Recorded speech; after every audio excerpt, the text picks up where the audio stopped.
Thank you for taking the time to look at my YouTube video on this Indian, or I should say India, flintlock rifle.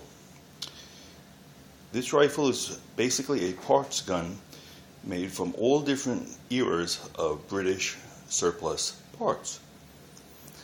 It has a brown Bess flint mechanism on it. I had pulled the flint out to check the inside of the mechanism, and it does have the proper proof marks for the gun. The barrel is an octagon barrel, which are normally rifled, but this one is a smoothbore. And it has a brass trigger guard, which was, made for this gun, particularly in India. From what I've been told, the East Indies Trade Company sold all these parts to India, but they did not sell them top-grade parts. They sold them the second-rate parts. Britain kept the good parts for their guns, and they sold off the surplus, crappy parts to India. Because when you look at the barrel, you can see imperfections in it, as well as when you look at the flintlock mechanisms, there are some slight imperfections in different parts. Parts that you would not expect to see on a fine brown Bess gun.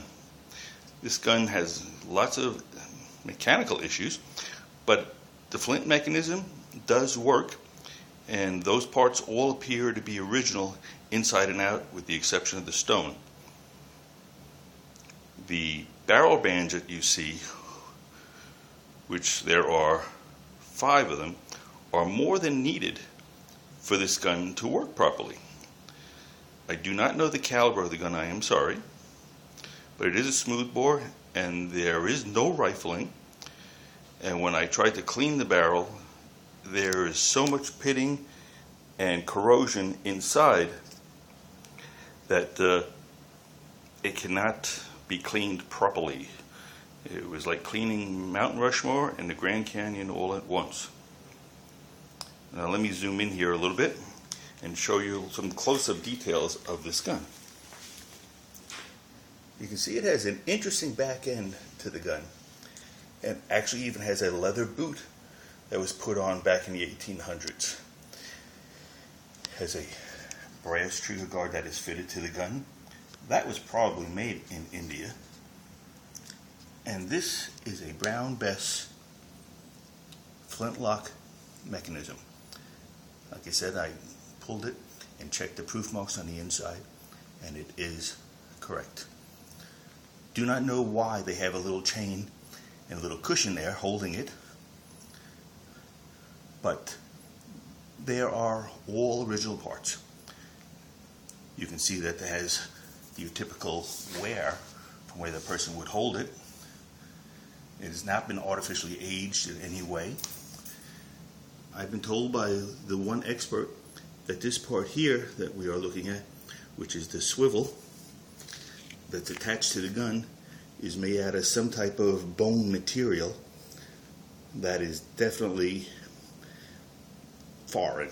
He couldn't tell me exactly what animal, but it was a foreign animal.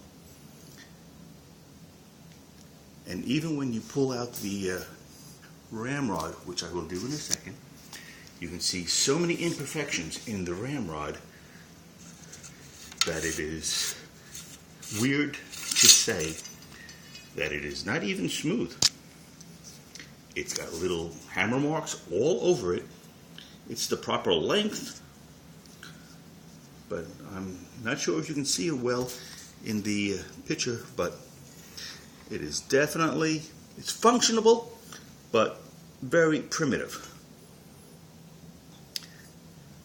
This gun has parts, like I said, from the late 1700s to the mid 1800s, and was assembled most likely in the middle of India by one of the tribes.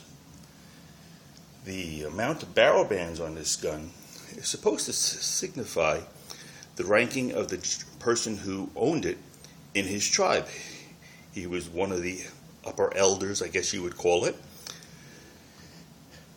Then I was told that this sling that we are looking at here, which I thought was just a leather belt, the expert that I had taken it to, which there were 2 different people I spoke with, said that sling is off of a German Mauser from World War I. I asked him to explain it to me, and he said these rivets were the type of rivets that they used on the slings in World War I, and they just reused them.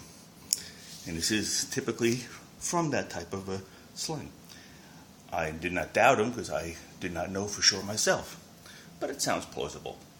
And then he was saying that the question you have to ask is, where was Germany in the mid-1800s in India, where British and other parts were scattered around,